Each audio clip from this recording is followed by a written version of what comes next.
The location of a proposed addiction treatment center has drawn criticism from some people, but it could be a good thing for a neighboring college. The Park Center wants to move a 100-bed facility into the old Verizon building near Ivy Tech's campus.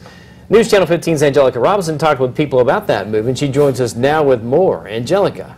Brett and Heather, one of the programs offered at Ivy Tech is human services. Many of those in the program go on to help people with substance abuse and drug addiction. Today I talked with a graduate of that program who overcame his addiction and now is helping others do the same. It took 35 years for James Soliday to take the first step towards sobriety. I turned 50 years old and I started to reflect. I've never owned a home. I never had a new vehicle.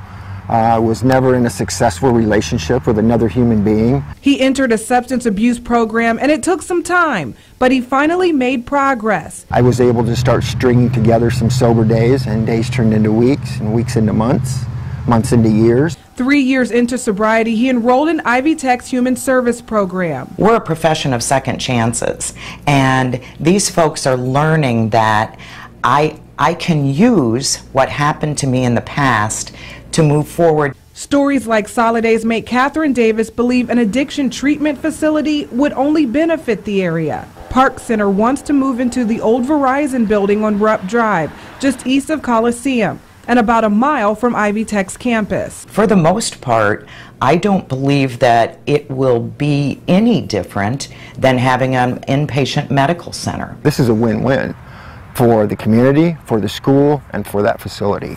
Soliday has been living in sobriety for 8 years now. He graduated second in his class at Ivy Tech with national honors. Now he's working on his bachelor's of psychology at Trine University and will soon become a licensed addiction counselor. There is hope, and your life will be better if you're willing to put in the work.